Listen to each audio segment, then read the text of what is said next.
There's a line to a quarry at the end of Thomas's branch. It goes for some distance along the road. Thomas was always very careful to whistle here in case anyone was coming.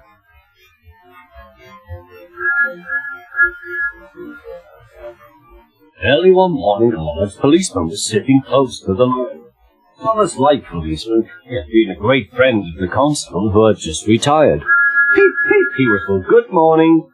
Thomas expected that the new constable would be friendly too, but was sorry to see that he didn't look friendly at all. He was red in the face and very cross. "Disgraceful," he sputtered.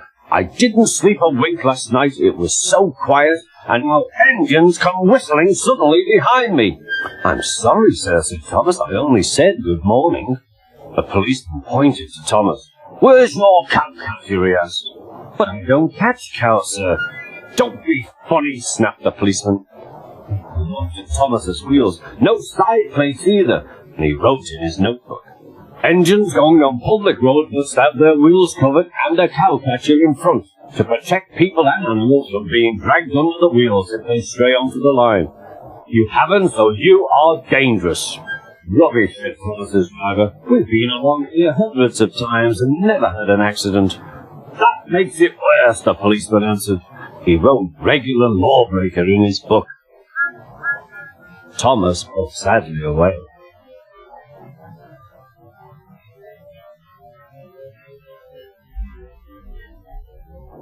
The Fat Controller was having breakfast. He was eating toast and marmalade. The butler came in.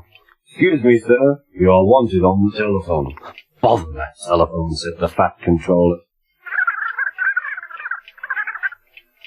"I'm sorry, my dear," he said to his wife. "Thomas is in trouble with the police, and I must go at once." At the station, Thomas's driver told the Fat Controller what had happened. "Dangerous to the public, indeed. We'll see about that." The Fat Controller spoke to the policeman. But however much he argued with him, it was no good. "The law is the law," he said, "and we can't change it." The Fat Controller felt exhausted. "I'm sorry, driver," he said. "It's no use arguing with policemen. We will have to make those cow-catcher things for Thomas, I suppose." "Everyone will laugh, sir," said Thomas. "They'll say I look like a tramp." The Fat Controller stirred. Then he laughed. "Well done, Thomas. Why didn't I think of it before? We want a tram engine. When I was on my holiday, I met a nice little engine called Toby. He takes trucks from the farms, but the lorries are taking over most of his work, and he needs a change. He has cow catchers and side plates. I'll write to his controller at once."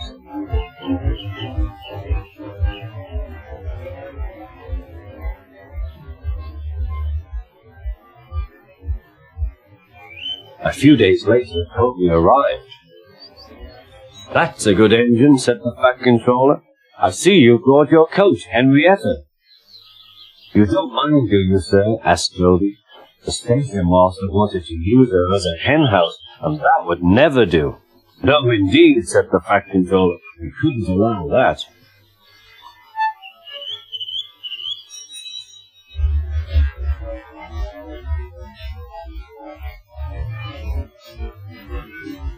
Toby made the silly trucks behave even better than Thomas did.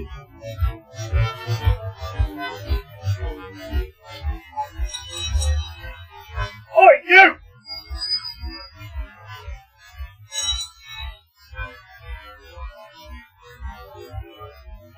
At first, Thomas was jealous, but he was so pleased when Toby rang his bell and frightened the policeman, they've been firm friends ever since.